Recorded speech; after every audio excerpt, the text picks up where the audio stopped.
and that's where he stayed for about an hour. Finally, just before 10 o'clock, a medic rappelled down from the top of the bridge, and a ladder truck was able to reach him from the ground. The man was not injured, though he was in a lot of pain. He has been taken to Western Psychiatric Hospital for evaluation. No word yet on his identity or whether he faces criminal charges.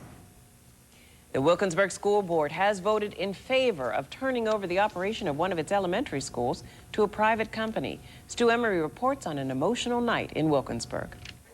More than an hour before the school board meeting began, opponents of the plan took center stage at a rally across the street from Wilkinsburg High School. Stop privatization! Stop profiteering! Stop privatization! The message was clear. These parents and teachers agree the quality of education in Wilkinsburg must be improved, but they don't believe in turning it over to a private corporation with no ties to the community. With so much at stake for teachers, the National Education Association flew in its president to speak at the rally. This rally is about jobs, but more importantly, this rally is about a quality education for young people. That's what the rally is all about. Most of those at the rally then moved to the high school auditorium, where many of them had a chance to express their views to the board. Though a loud majority opposed the plan, there were many others supporting it. The APS, the alternative public schools, are needed because the traditional institutions have failed to properly educate all children. We do not want our children to be played with. We don't want them to be guinea pigs. I ask you to rethink what you're doing. At one point, the crowd was close to getting out of hand, and the board took a break to let things cool down, and when they returned, the vote was taken. The final vote was 7-2 in favor of privatizing Turner Elementary School. But the battle appears to be far from over. There are questions about whether the move is legal under the Pennsylvania School Code, and one of the board members who voted no said he was certain the school district would now be tied up in expensive legal action for months or even years. Stu Emery, KDKA Eyewitness News Tonight. If plans go through as the board voted tonight, Turner Elementary will be the first public school in the state to be run privately. Tonight, police in New Jersey are searching door to door for a gunman who killed 4 people in a post office. One other person was critically injured in that shooting. Police say it happened during an after-hours holdup at a post office in Montclair, New Jersey. The assailant or assailants fled before police arrived. The victims are believed to be postal employees. Japanese police staged an early morning raid on a militant religious sect. They believe the cult is linked to Monday's subway terrorist attack. Last summer, police found traces of the deadly sarin nerve gas near a building used by the group. That is the same chemical which killed 8 people and sent thousands of other commuters to the hospital this week. The group denies any involvement, though. Meantime, investigators say a man identified as a possible suspect in the case yesterday may actually be an innocent passenger who got caught up in the chaos. We have new details about the death of a 9-month-old baby boy at Children's Hospital. The hospital claims the parents wanted time to grieve, and that was why hospital security prevented coroner's deputies from taking the infant's body. But the I-team has learned why the parents disagree. Ralph Iannotti is in Oakland tonight. Ralph? Good evening, Patrice. Children's Hospital has explained the delay in transferring the infant's body to the morgue, saying the infant's parents wanted more time to mourn the loss of their son when he died here 1 week ago tomorrow. But that explanation differs from a version I heard tonight from the family's attorneys. The family was pleased that the baby would be taken to the coroner's office. Their concern was that there wouldn't be an unbiased autopsy report. Attorneys Mary Ann Lewis and Kathleen Segmiller arrived at Children's Hospital about 12:30 last Wednesday afternoon, shortly after the death of Mikel Montalvo. They showed up, they said, because Mikel's family picked their names randomly out of a phone book when they realized their son's condition was rapidly deteriorating following a surgical procedure and he slipped into a coma. And the infant's family objected to giving up their son's body, not so much because they were grieving, as the hospital claims, but they say for concern about the post-mortem. They were under the impression that the hospital would be doing the autopsy, and they didn't want the hospital to do the autopsy. Mikel's parents believe the hospital is responsible for their son's death because an IV needle into a large vein slipped, sending solution directly into body tissue. The coroner still has not officially determined what caused the infant's death. They put a central line for his fluids on his chest, and they punctured his lung. They didn't notice by the x-ray or anything like that, and I kept telling the nurse that my baby was normal all night. And around 7 o'clock in the morning, my son stopped breathing. The infant died around noon. The body was not removed from the hospital until approximately 4 p.m. Again, according to Children's Hospital, it was because it had agreed to give the parents additional time to grieve and be alone with their son. Everything when we left at 2:45 seemed calm. Both parents had been in the room. They had no more questions for us. They seemed satisfied that the Allegheny County coroners were on their way. Now, Children's Hospital has refused to say anything other than releasing that statement about 24 hours ago, claiming the delay in picking up the infant's body was because the family requested additional time. While the deputy Allegheny County coroner today said he found no evidence of criminal negligence on the part of Children's Hospital, the investigation tonight is continuing. The infant's family is considering a negligence lawsuit in this case as of tonight, and the young boy will be buried tomorrow in New York City. Patrice, back to you in the studio. Thank you very much, Ralph. Well, testimony continued today in the case of a local man accused of killing his young daughter. Maurice Booker is on trial in the death of 2-year-old Shantae Ford. Today, a forensic pathologist told the court Shantae's bruises were the worst he had ever seen on the body of a child. No testimony yet in the attempted homicide trial of Reverend Richard Rossi. That's because the slow process of seating a jury has yet to be completed. 6 jurors are now on the panel. A total of 16 are needed. Pre-trial publicity appears to be the problem. A 13-year-old girl is in a juvenile detention center tonight for threatening to kill her mother. The teenager is a friend of a suspect in a shooting outside the Foodland grocery store in Beachview last month. Police say the girl threatened to push her mother out a window, attack her with a chainsaw, and burn down their house if the mother testified against the friend in court. Tonight, the Republican Party announced its endorsements for the Allegheny County Commission. After the ballots were counted, the GOP announced it was backing incumbent County Commissioner Larry Dunn, along with challenger Bob Cranmer. Both had been favorites to receive today's endorsement. Well, a detective at the O.J. Simpson trial reveals he didn't tell the truth about some key evidence. Find out what he admitted to later on Eyewitness News Tonight.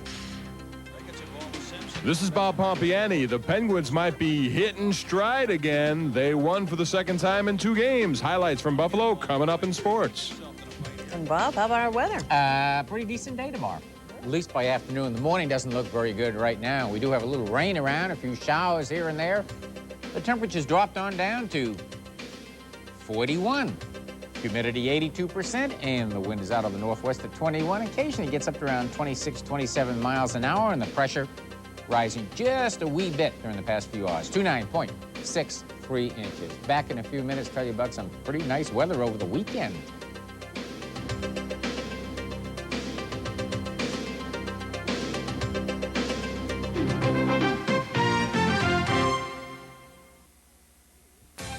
Every parent knows about the terrible twos. That baby who never cried is suddenly a temperamental toddler.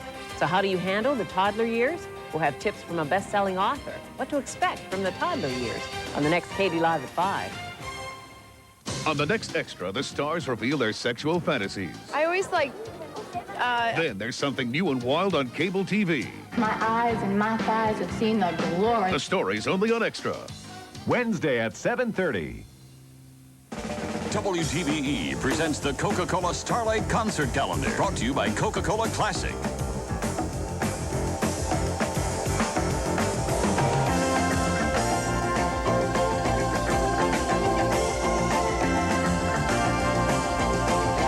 Coca-Cola Starlight Concert Calendar, Wednesdays at 6 and Monday and Thursdays at 11 during Eyewitness News. Brought to you by Coca-Cola Classic. Always rockin', always Coca-Cola. The National Jeep Sale is back. Your opportunity to get a great deal on one of America's legendary adventure vehicles. Buy or lease Jeep Grand Cherokee Laredo with up to $1,200 in values. Get no-charge air and option package values on Jeep Cherokee Sport. Even the fun-loving Jeep Wrangler has a great deal. So see your Jeep and Eagle dealer now, because something this exciting will be over before you know it.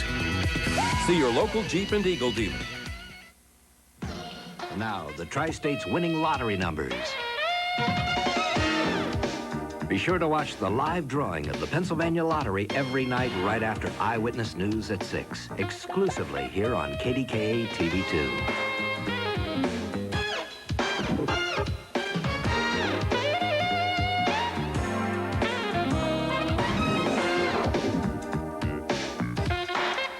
Eyewitness News continues right after this.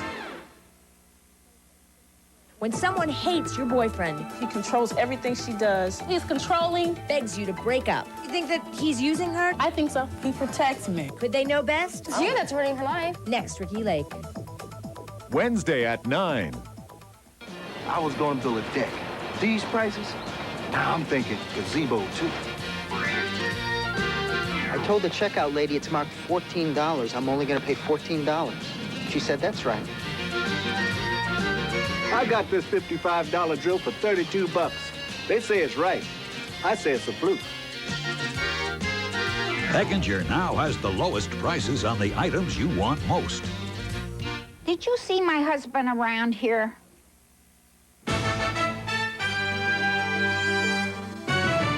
And a few showers around KD country. Temperatures have dropped to around 40 or so. Some places are in the upper 30s. Looking at next generation radar, Doppler radar, most of the rain is light to moderate, but if you look very carefully, you get into, I'd say, southern Butler County, northern Allegheny County, some very heavy rain moving rapidly off to the southeast, beginning to break up. So we'll have showers over the next, let's say, 4 or 5 hours. All the showers moving out of here, by 4 and 5 o'clock in the morning, and gradual improvement in our weather tomorrow. Not so great in the morning, but certainly will turn out to be a very nice afternoon. Temperature in Newcastle is 39, Oil City is 37, 47 at Morgantown, 44 at Washington, and most temperatures are going to end up around 34, 5, and 6 degrees by early tomorrow morning. Butler's at 43, Clarion, you're at 37, Canonsburg 44, and Greensburg at 45. Johnstown down to 39.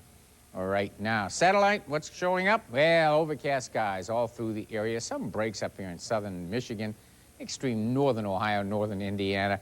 These clouds will roll off to the southeast, and as I say, gradual clearing, but not until tomorrow afternoon. Rain showers, KD country, could be mixed with a little snow, a few flurries later on tonight, but not to worry. Won't amount to anything at all. A few rain showers in New England, a little snow in northern Michigan, and generally rain, just scattered showers away out west through the Rockies and farther west out and through California, Washington, and Oregon. Front came through here, zipping off the East Coast right now. A few showers around the area. That'll come to an end. They will come to an end shortly.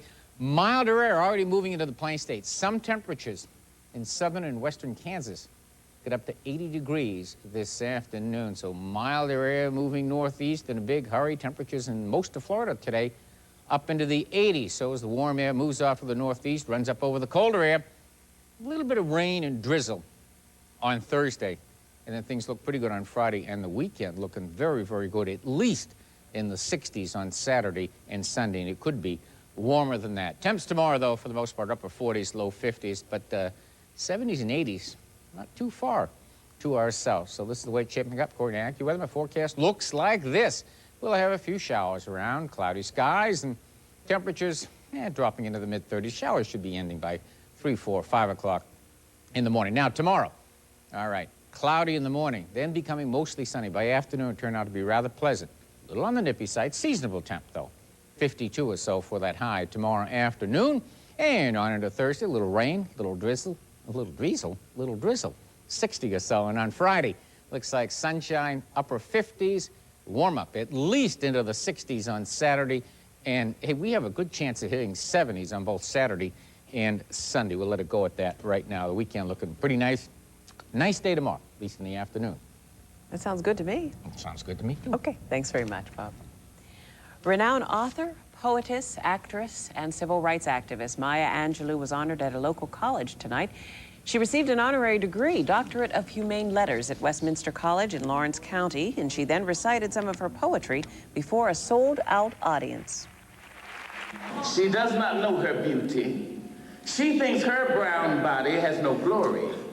If she could dance naked under palm trees and see her image in the river, she would know. But there are no palm trees on the street, and dishwater gives back no images. Still. Angelou has been writing poetry for the past 30 years. Her work has earned her literary awards and an invitation to read at President Clinton's inauguration back in 1993. Well, Mr. Rogers was in our neighborhood tonight. The creator